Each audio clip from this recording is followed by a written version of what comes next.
Hello everyone, this is Jim Morentz of the SABER team and want to welcome you to our webinar this month. We're going to be taking a look at a number of things and have a good group of discussion points here that we hope you can get involved in.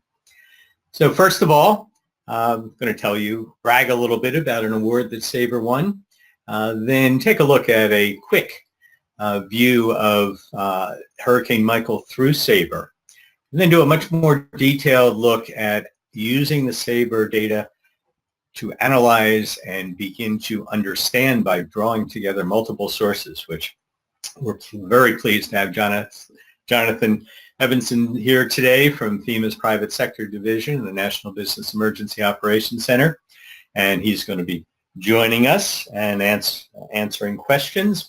And then I want to introduce you to a project that SABER was just awarded to develop a best business status practice that we'll talk about, and we'll be seeking your input over the next several months on it.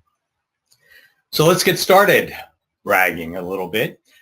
Just a couple of weeks ago, SABER was awarded the International Association of Emergency Managers Partners in Preparedness Award for Public Awareness. And we're very happy to get that recognition following on the 2017 FEMA Individual and Community and Preparedness Award for Technology Innovation. This shows at least one perspective that we're getting some of the right ideas out there to benefit all of you on the business side and you on the government side as well. And along those lines, just a quick note that SABER was featured in the IAEM Bulletin a couple of months ago, and wanted to let you know that in case you want to go and read a little bit more. And we'll have this up on the SABER website shortly as well. So let's take a look. This is sort of a broad way of giving you a high-level overview of a real-world use of SABER in Hurricane Michael. And like everyone involved in the hurricane, we became involved a little bit early because that's when the community gets involved in the short-term preparedness activities. And once again, stepping up, the Georgia Emergency Management Agency and Arizona Department of Emergency and Military Affairs teamed up to create and host an ArcGIS feature service with a SABER status. And for any of you who are new to SABER, the illustration in the bottom left-hand corner shows one of three different ways. So it's all three ways that information gets into SABER. It can come from the green and the cloud in an automated connection that takes place, and we'll talk about that a little bit more later on today. Down at the bottom with that little view of the Target Emergency Operations Center as an illustration, a simple spreadsheet can be put into the SABER website, and that gets put into the SABER XchangeCore that distributes and processes the information. And then lastly, there's a mobile app that also puts information directly in about the situation and the status of individual facilities. In this case, we have a new implementation of a GeoJSON output, which is especially tuned to ArcGIS, and that's what Arizona and Georgia combined to put together, and that information then goes directly into ArcGIS. Information also goes into Google Earth. It also goes into a plain old spreadsheet as a list that comes out. It comes out in multiple formats. So this just happens to be the new one that was put together and requires the specialized hosting of the ArcGIS feature service, which Arizona does as part of the SABER community. So that's how we started a couple of days before Hurricane Michael was in place. And then Tuesday before landfall and Wednesday morning, we started to see closures taking place. Here illustrating it on the SABER status map and the mobile app. And just glancing at that, you see that Macy's and Dick's Sporting Goods and CVS and Walmart were all there delivering information in that pre-landfall stage, which is very important to begin to understand how the business community is preparing for a event like this. Wednesday afternoon with landfall, we've got quite a few localized Panhandle and Southern Georgia, Alabama stores focusing on the major ones that were providing direct authoritative information into the SABER information. And this is being shown in the Georgia Emergency Management Agency, Robbie Bagby's work on this, ArcGIS dashboard here that they created and opened up to any of the SABER members to be able to use that to view the information. Thursday, the event started to move north. You see we're pushing into Georgia there at that point, and some scattered closings elsewhere in anticipation of the forecast, up to 215 business closures coming in a variety of different areas, from the big box stores to food services and fuel and other areas. This being shown in the Central United States Earthquake Consortium's Regional Common Operating Picture, their RCOP, and an illustration of other applications that end up using the information, formatting in different ways, doing different types of analysis over time, or by store type, or by business, or by state, as you see there. But from the SABER standpoint, we're now up to 215 individual stores. But that's not really the number of stores that were affected, because that's only the numbers that were closed at that point, because by Thursday, the Panhandle was starting to reopen. And the left-hand screen there, seen on Spot On Response, there were, in that Panhandle area, there were 9 Sears holding stores, which are auto centers, the full Sears stores, Sears home improvements. There were 9 of them that were closed Wednesday night or early Thursday. But by the end of Thursday, there are only 2 that are closed. So we're starting to see, in just looking at open-close status, an evolution from the strike location, that many parts of it were coming back online fairly quickly while the storm moved north. And on Thursday, that number did continue to move north. Here we're showing the Unified Information Portal developed by Eric Kant at Trusted Ops. And he includes the SABER view down there, drawing that information from the Georgia Emergency Management Agency, but again, slightly modifying the ways that it's presented. And here you see that by the end of Thursday, we were up to 267 stores, but they were further north rather than, as you saw with some of the Panhandle stores reopening. By Friday, numbers continued to climb, 283, but again, we had openings and closings since this was a geographically dispersed storm. And you see the concentration that has started up in the North Carolina and Virginia area. Friday and Saturday, things started to reopen, down to 152 across the entire region. And those seem to be fairly uniformly spread across the area. And again, this one showing in the QSEC dashboard. By Sunday, we're down to pockets of disruption, north and south, the Panhandle and other areas there, and then the remnants of passing through some of the mountains in North Carolina, as well as the Virginia coastal area there, but down to 84. And by Monday and Tuesday, where the focus was back at landfall. You can still see 35 stores on that Monday-Tuesday time period, still closed in the Panhandle area. Just about everything else except for a couple up in Virginia Beach, where all had all been reopened. That's sort of a broad overview of the way that you can use the open, close, and limited hours status in SABER. to get a perspective on the scope and the intensity of the event that's unfolding. Getting beyond that, though, are people who, and that's really the essence of what SABER provides, but then people use that information to analyze it. In each one of those dashboards that you saw, there are ways to do an automated analysis. But Jonathan Evanson of the NBEOC and FEMA joins us today to talk about how he goes through and does a deeper analysis using SABER data in conjunction with other sets of data to try and get the type of assessment that's needed in order to prioritize resources.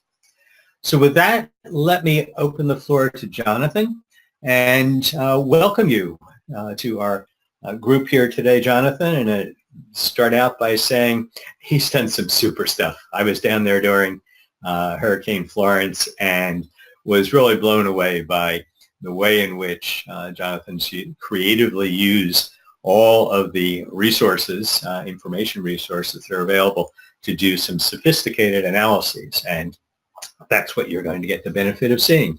So Jonathan, take it away. Outstanding.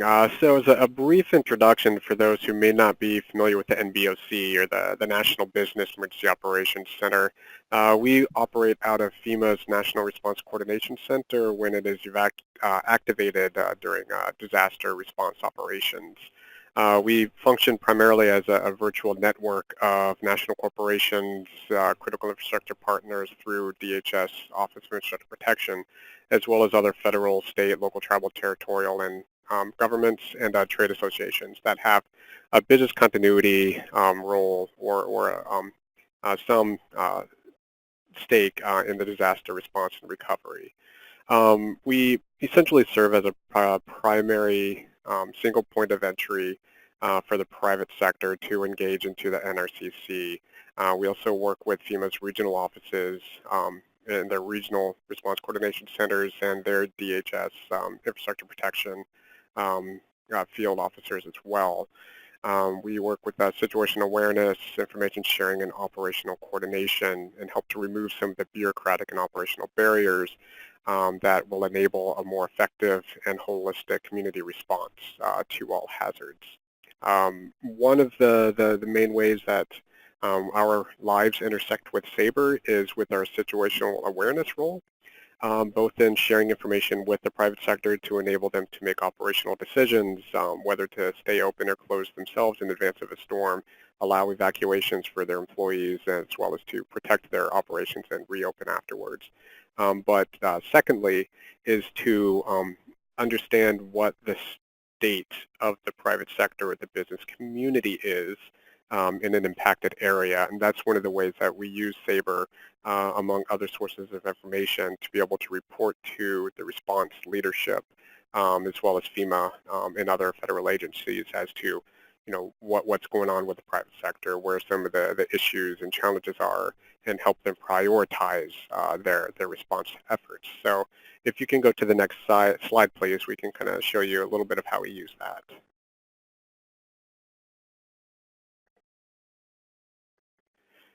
So this probably looks very familiar to some of the slides that Jim just showed you. I think in the past few months, I think since Hurricane Lane out in Hawaii back in August, we've been working on a new product, a reporting product internally within the National Response Coordination Center for response leadership.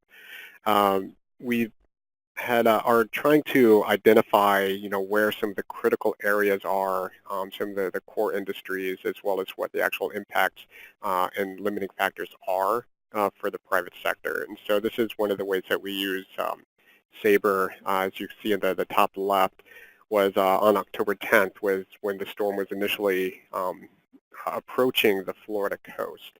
You can see it, we overlaid it, I think this was actually through the Georgia Emergency Management Agency's map, that they had overlaid with the storm track and the wind field, so we can identify where locations were closing in advance of the storm. The idea that as the storm moves through, if there were no or limited impacts, then those locations would reopen, and those areas where there may be more significant impact, they would stay closed. But as Jim also mentioned, as a way to kind of verify and validate the information we're getting, to fully understand the broadest picture, we also compare this information to some other sources, such as what you see on the right-hand side of the screen. This is a composite of information pulled from RxOpen, the pharmacy status that Healthcare Ready maintains, as well as other reports from various retailers, including Walmart, Waffle House, and Food Line, I believe, was providing reports into this. So we use this information to identify, because they're looking at different pieces of causes, consequences, and thus the information that's being reported, so that we can I think triangulation was the word that I used with Jim when he came by. To take these, SABER, RxOpen, the retailers, and I'll show you later where we actually brought GasBuddy into the fray, to triangulate, what's causing these impacts. So SABER provides value, especially in that it's directly reported by those affected locations. The company, as Walmart, as we see here, provided a good chunk of the reports that came in. They say these locations are closed. They upload that to SABER. We take that and understand that, this is what they are reporting. So there's a certain validity to that. But then we also look at some of the others. So RxOpen looks at kind of connectivity information, whether, those pharmacies are processing transactions, which is somewhat different from somebody saying that they're open or closed. GasBuddy is the same thing, as it's crowdsourced information, so it's not directly reported by the company necessarily, and it doesn't necessarily mean if it's open or closed, just if they had fuel available at that particular station.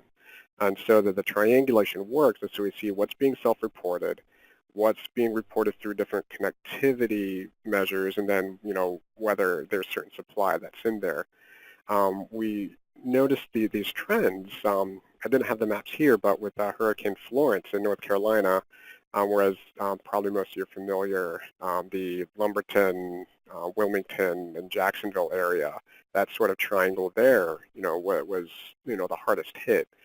And here with Michael, we see the central Panhandle area, which, as we see, from the morning of the 10th to the afternoon of the 10th, more locations started closing. We started seeing where some of these impacts are taking place. And as the days proceeded, if you'll go to the next slide, please. As the days proceeded, by the 11th, you could see the storm moving through rather quickly, and as Jim also mentioned earlier, more locations closed throughout the Carolinas and then into Virginia. What we ideally would hope to see is, as you see in the chart on the right-hand side, where you had this spike as the storm moved through, people were closing initially out of preventive and precautionary measures. They wanted to keep their employees and their operations safe, and so they closed down before the storm arrived. They buttoned their hatches. What we want to see is those reopen the following day or the next day or two after they go and get cleaned up, make sure everything's okay, conduct their own damage assessments, and we started seeing that primarily in the Carolinas and Virginia. But as those locations started reopening, you could see where the tail kind of trailed off a little bit, as the businesses in southwest Georgia and that central Florida Panhandle area remained closed. And so back to the triangulation of information, we're able to see kind of where that actual impact area was, where businesses were still being affected, realizing that it was beyond the Panhandle and actually into areas in Georgia, and a few locations in Alabama initially, so that we can know who to start reaching out to directly, know what industries may be affected, and try to get a better idea of what the limiting factors are, whether it's a power issue, whether it's access, roads being cleared of debris, or just reentry, and then just kind of working out from there so that we can inform FEMA's leadership and the response operations, kind of this is what's going on with the businesses. If we want to, get the communities back to their sense of normalcy, so a self-sustaining mode, these are the issues that we're going to be dealing with. And so SABER, provided one of those avenues through which we can see directly what stores and locations were saying was happening to them. And go to the next slide, please. And this is just another example of those trends we were seeing. With this is a Gas Buddy with the crowdsourced reporting of gas stations, retail gas stations that are reported to have been out of fuel the day after the storm came through. As you see, there was some widespread outages there. But then the concentration, there in the panhandle again, where, we also use this as an indicator to see, as you notice, Pensacola, Panama City, and Tallahassee all, were initially, the areas where you see the steepest decline in fuel availability. However, as the storm moved further east, you see Pensacola was more or less spared, so once things reopened, they were able to get resupplied. Tallahassee lagged a little bit. Turns out that was primarily because that was a main evacuation route and people were going that way. So they couldn't quite keep up with the demand. But then you see Panama City really kind of, they bottomed out there at almost 30% availability. And just, as of last week, we're slowly starting to rebound. And so, that's where, again, pulling from the other data sources, including SABER, we're able to paint a fuller picture of, where locations are impacted, where they've been unable to open, and what some of the reasons behind that may be, so that we can inform the response. And now getting into recovery with the state of Florida, kind of what some of the main issues are. And, with the SABER information, stores that, depending on how the information is uploaded and who's been uploading it, they do provide a little bit more detailed information, as well as to, whether they're on alternate hours, or, what's causing the impacts, if they're on power grid or generator. So all that has always been useful for us to be able to pull this picture together. If you go to the last slide. I know I talked pretty quick through that, but that was really kind of a crash course in how we use this information for internal reporting purposes, as well as to gain that understanding of the private sector needs during and after a disaster. So I guess I'll open it up to if anybody has questions for me on that, anything on the call, or if you find that you have anything later, or just want to connect and learn more about the NBEOC. You can connect with us at the email there on the slide is nbeoc@fema.dhs.gov. Thank you. Thank you, Jonathan. Great explanation. And as you'll see, it's going to be a very good lead into what we're doing. I'm going to open up everybody's phone line now. So if anybody has any questions, please join in and let us know whether you've got anything. You can do that by raising your hand on one of these things, writing a question, or coming in there and doing the phone line. And I'm quickly going through here. And if you have muted yourself, I won't be able to mute you. But section, and when they start to reopen again. All right. Questions, anyone?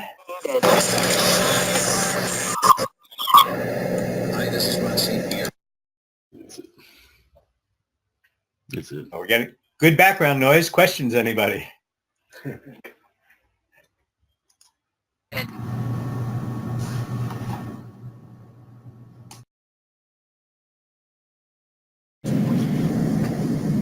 right. Nope, I guess you were clear, Jonathan. I'm not seeing anybody who's raising their hand, and I've opened most of the folks, as you heard from the background noise. So let's see. I do have Stuart Friedman on a question. Says, excellent information. The Rhode Island Emergency Management Agency, in partnership with the Rhode Island Alliance for Business Resilience, is working on using SABER for our business outage reporting. I'll open you up. And yes, Stuart, looks like your mic is on if you would like to make a comment. That was the comment. We're Okay. very excited about the work that FEMA is doing and SABER is doing, and we're working pretty closely with partners now to help get them over the hump of actually adapting SABER. As you know, in the state, CVS has signed up for that, and you can see their business outages on the map that we just looked at. So look forward to working with all of you to make that happen successfully here in Rhode Island. All right, great, Mike, or Stuart. Michael Robles is on, and let me turn your phone on, and you've had your hand up. Michael from San Diego County, California. Yes, hi. My question was about the Georgia and Arizona web service with SABER status. Is that something that any of us can use, and is that available with for high demand scenarios? They are members of the community, so they are providing it. The code that first Georgia and then Arizona adapted to translate the SABER GeoJSON output into a ArcGIS feature service, that is available. Eric Shreve from Arizona, I haven't checked, but he was going to put that up on the SABER GitHub site. But I think we had an quick email exchange, and I now know a little bit more about that. But I can definitely connect you with Eric if you want to go direct, and that would eliminate that if you would be building your own feature service. The feature service, the software actually, the code and description of the dashboard that Robbie Bagby in Georgia did is available, and his description on our last call was really very thorough about how to build a similar kind of dashboard. So I can do those connections as well. And yeah, and in terms of its availability, that's through the good services of community member in Arizona. So they have been wonderful when a hurricane is coming up, but I'm not absolutely certain whether it's up every minute of every day. So better to grab their code and perhaps make your own feature service, since it seemed to be a pretty straightforward process after Eric did it the first time, and should be, for somebody like you, should be able to be fairly straightforward. So I will make that connection. I know I have your email someplace, but I will connect you to Robbie and to Eric. Okay, thank you. Sure thing. And actually, I'm going to, Robbie is online now, but he seems to be muted. So it would be, you might want to connect with him that way, but I'll have you on an email with him this afternoon. Any other questions? Let's see. Do I have anything else here? No, doesn't look like it. No other hands raised. All right. Well, once again, Jonathan, thank you very much. I know you've got another typhoon that I think you're looking at right now. So we very much appreciate you taking time out of your day to play along here. And information was terrific. Thanks very much. All right, thank you. All right, now we're going to take a look at the SABER Business Status Best Practice Project for 2019. I'm going to run you through a few things here and then ask for your help at the end. The project is supported by the Department of Homeland Security, Directorate of Science and Technology, in coordination with the National Business Emergency Operations Center for the benefit of state, regional organizations, as well as the private sector. And you'll see why. Project goals are to grow SABER. So we'll be reaching out and have the capability to reach out to more businesses, more governments. We are now on the verge of getting close to half of the states of the United States connected. And from a business standpoint, quick calculation shows that we're up to around 8.5% of the gross national product passes through SABER when there's a business problem, or the companies pass through SABER. The major outcome that we want to hear was really anticipated in Jonathan's discussions, where he said that some of the companies, they find it valuable when they're providing a little more information. And what we've always done is allowed the companies to voluntarily report something else. Do you have a generator? Are you on generator? Instead of just open closed, are you operating under limited hours or limited kinds of services? Or just any notes that they want to provide, any way that they want to structure it, has always been encouraged. And from that, we started to understand that there is more information that's necessary after you move out of that immediate crisis period, when open close is really important to know to explain the scope of the problem, to now explain the status of what a business needs to get stabilized and into recovery. Because when those businesses get stabilized, reopened, the community is reopening and re-energizing. Project goal continues to be to provide this commercial sector lifeline and business status to state, regional, and national business emergency operations centers. It continues to be, and expanding the need, to share business status among businesses, to encourage business-to-business collaboration and brokering of those goods and services that are necessary to recover.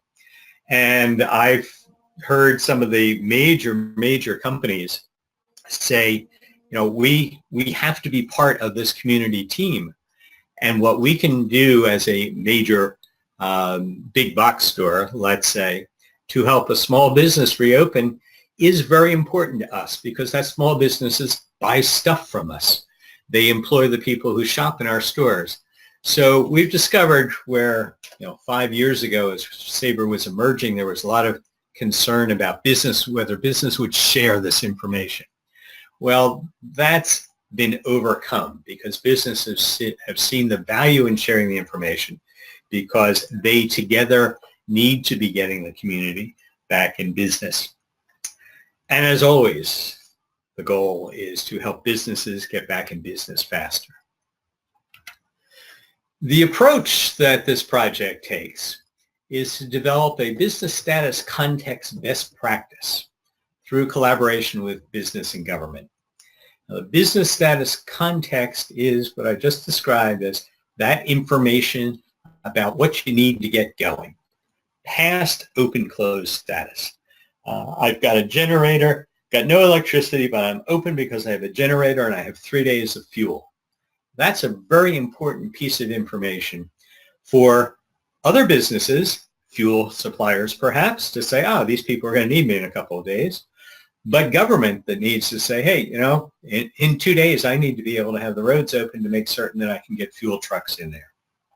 So that business status context is what we're focusing on.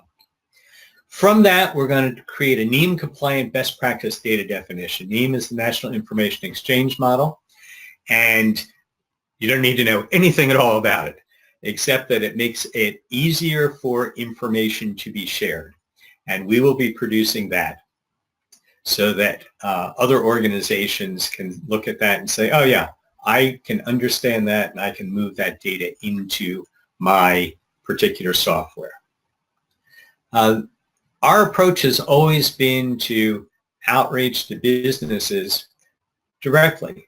But with this project, we've got to focus more, or not more, in addition, on associations. and as a result have had recent connections with the National Association of Convenience Stores, the National Retail Federation, a number of state-level federations, the Florida Fuel Retailers Association, I think is its name. So that's going to be a slight change to begin to aggregate interest in SABER around these associations.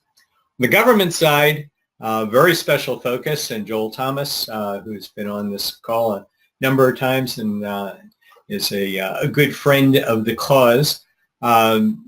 He's going to be helping us in collaboration with NEMA and CUSAC. FEMA is always a key government stakeholder through the NBOC and people like Jonathan and others.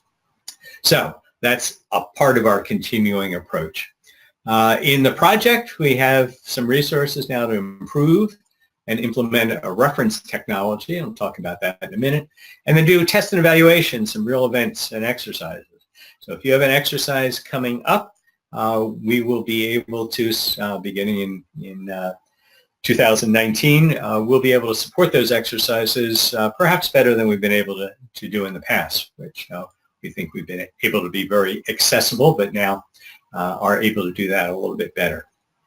So that's the approach on this project, and you'll see that while there are some extensions and some ability to do things in the technical side and maybe do some more exercises, it is the approach that we have been taking to try to continue this direction towards successful implementation of SABER. Why is it important? Well, FEMA, as you probably have heard, has embraced lifelines as a way to organize response preparedness around federal government's way to look at problems, because it parallels very nicely the way the world looks at problems. And when you look at lifelines, business is critical because business delivers those lifelines into the community. One example, fuel. 73% of all gasoline in the United States is delivered by convenience stores. They are the business channel to the community for the lifelines. And in some work that we've been talking about with the National Association of Convenience Stores, the phrase that we've used is providing resilience for the last 50 feet of the lifeline. Pharmacies, while they sell Cheerios, they are the endpoint for an awful lot of day-to-day health and medical services through their prescription drugs. Food, water, back to those convenience stores. 50% of all bottled water in the United States is sold out of a convenience store. So you want to know who has a supply chain for delivering bottled water? Let's look at that part of the commercial business sector. So that's why this all becomes increasingly important, because FEMA has done this wonderful job of reorienting its view to allow the business sector, I believe, to stand a little bit taller in the delivery of services during an emergency. Over the last year or so, we have done a lot of research in this that led to the project. And the research findings were very clear. First is, government said, we want to know the status of businesses because it's going to help us understand the scope and the range of an incident so that we can plan resource allocation for the stabilization and recovery period. But their whole thing was, tell us the status of businesses. Companies wanted to know what was wrong with their business location. They didn't really care about business status as a reporting task. They didn't really want to say, well, many of them did, but it wasn't their primary concern to raise their hand and say, oh, let me tell government about what's happening. They wanted to know what was wrong with their business location so they could fix it and get back to business. The object of both of these is the same, but the information and the way you ask the question is different for a very important reason. And that is, as we have always believed, that if the data isn't useful to business first, then business is going to be less interested in providing it. So when we're asking questions about status of the environment, it has to be useful to business so that we can use that information to identify the progress through a crisis to stabilization and into recovery. So what we had to do was discover what's helpful to business and then see how we as a technology can manipulate that to provide it to government to accomplish the goal that both wants, which is to help influence what government does to help business reopen. And I just put one example here, and you'll be able to quickly see others as we go through the next couple of slides. Government said, what's the transportation situation in that area or around that business? Okay, business is nominally interested in assessing the transportation system. But when business is asked, are roads that are blocked preventing your customers from coming to that business? Well, that's a valuable piece of information for the business owner, the company that is running the multiple locations of the business, because they then, armed with that information, can put pressure by requesting through all the multiple channels from federal on down to the very local guys to say, hey, you know what? We got a blocked road here, and it keeps people from getting to an open location to satisfy their needs. With SABER, if we can create that and be able to pull the information and say, you know what, you've got 6 major businesses over here and a bunch of small businesses, all of which are saying they can't get their customers there because your roads aren't cleared, that becomes even more influential on government actions so that government has an easier way to identify what it is and where they need to go to get the business reopened. Because lifelines and the work that the National Business and Business Emergency Operations Centers have done over the last several years have all been directed towards showing the value of a business to the restoration of the community itself. So, over the last year or so, we've been doing this to try and identify these business status context areas. And this is the second cut. We went back and looked at the first cut that we went out to our stakeholders with. It would have said, tell me about your business status. Changes that a little bit for the business to be more concerned about it. What's going on at that business? And I give you that as an example that the business doesn't want to spend a second reporting on no problem. They don't want to say, here's my open businesses. That's not their concern. So you see here that this is, everybody is assumed open unless they are reporting a problem associated with that. Physical damage, that's an obvious one. Here are some of the key things that can keep a business from reopening. Problem with utilities, you got a problem there? Well, it's off. That's going to keep me from doing it. But more frequently, we have the generator, but let's give some context to that generator by adding the number of days of fuel. So again, get a lot of this information in. We can go through as a analytical tool and say, here are the concentrations of business locations that will run out of fuel tomorrow.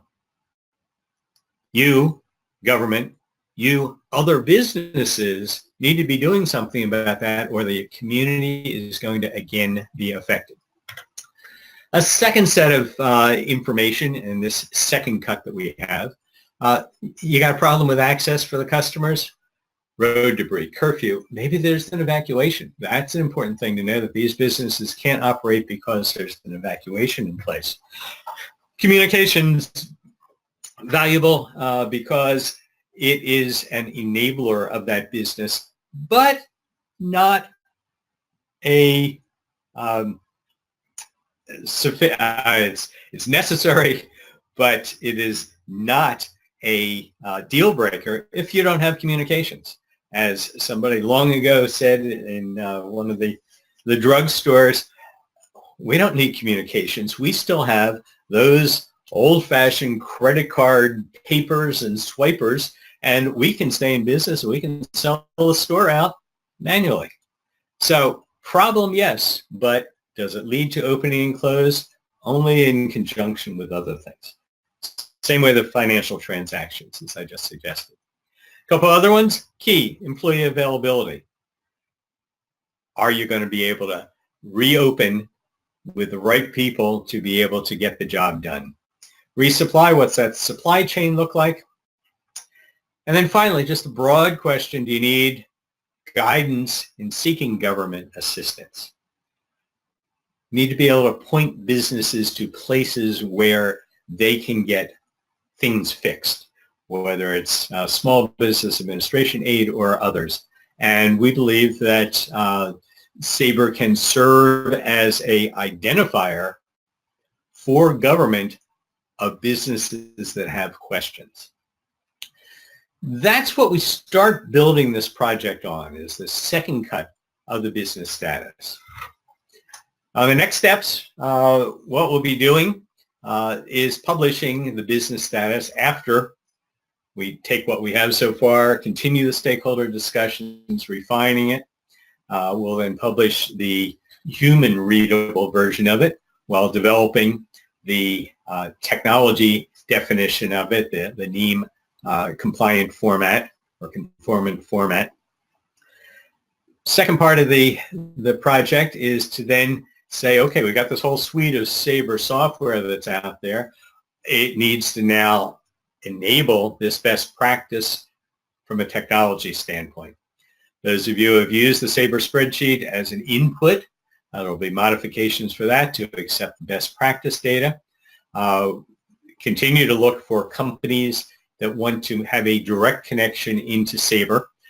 So if you're a company and interested in that, let me know, because now we have a project that will allow us to be able to, on the SABER side, do more than we were able to do before. And we need to adapt those XchangeCore output formats to make certain that we continue to provide the GeoJSON, GeoRSS, KML, XML, plus the new NEEM in JSON format. But for those of you who are already getting the information, the NEEM data format doesn't change. The XchangeCore output format, I should have used two different words. It's really the NEEM data definition fits into all of those output formats. So a consumer of this information, there's Robbie and Michael out in San Diego, as you grab those feature services, they won't look any different except having additional category information for those questions that we just went through, or the next version of those questions that we just went through. So from a technical standpoint, nobody who's getting SABER information now will have to do anything differently to get this new formatted data. We take care of all that on the SABER side. And in order to show that, we create a reference implementation. That will include the SABER status map, which has some augmentation to it to take the new best practice, the spreadsheet submissions that you get to through saberspace.org, the SABER mobile app with our teammate Spot On Response, and all those continuing output to multiple applications through XchangeCore. So as we move towards this reference implementation next spring, with the first major test of it in the National Level Exercise 2018, Shake and Fury, anybody who wants to be part of this reference implementation on the receiving side can do it the same way you've always been doing it, and you become part of this reference implementation that we'll be demonstrating and testing. So this is a community, remember? You can help. We're going to have an online comment tool. about those questions and checkbox results and all that that we had earlier, that I showed you earlier. Online comment tool, we'll be announcing it probably by our next call, and going to be encouraging and pestering people to go on, spend the 10 minutes tops that it's going to take to go in, look at the then current version of the business status context and give your opinions on it. Secondly, we have a best contacts working group, and would love to be able to hear your expertise and have that as part of it. So if you'd like to volunteer for that, again, a couple of 15-minute conversations and perhaps, well, not perhaps, participating in a workshop, and we have 2 of those throughout the course of the project. Either if you're in the Washington area, you can do that, or by phone and webinar. So encourage you to do that. Participate in Shake and Fury through SABER. There will be a lot more play on that from CUSEC, the Central United States Earthquake Consortium. That is the location of Shake and Fury. SABER's a player in that, and we will be encouraging your participation in it, as we have done in multiple exercises in the past. Finally, enroll. Don't get lost. Enroll on saberspace.com. That's the place that we use to move this information out. And at this point, let me just see whether there are any new questions that you can enter in the question button, or you can raise your hand. And let's see. I see, Michael, you have your hand up. Is that from last time, or is there something new? Oh, that's, I think, from last time. Last time. Okay, good. And same with you, Stuart, or any new comments? I'm very excited about this. We've talked about this over the last couple of years, and there were a couple of things that came to mind during your presentation. From a best practice point of view, trade organizations represent a lot of different companies, and the easier that we make it for trade organizations to work with their constituent companies to get the information that we're talking about is going to be of the utmost importance. The other piece is chambers of commerce. So trade organizations typically, let's say it's a food dealers association, they're going to represent large supermarkets or the like. The chambers of commerce tend to represent the smaller companies in a community, and make sure that we include them in the mix to be able to bring information in from the smaller side of the business community into this fold is going to be important as well. Ah, good points. Good points. And if we can use any of your connections in Rhode Island to get a presentation to the Rhode Island Chamber of Commerce, or whatever that equivalent would be, we'd be happy to support you in doing that. I Absolutely. appreciate it. And anybody else with a hand raised, or any other indication in the chat or the question area? Then no. Let me just encourage you, if this is your first time on the call, to join SABER at saberspace.org. And my contact information is there.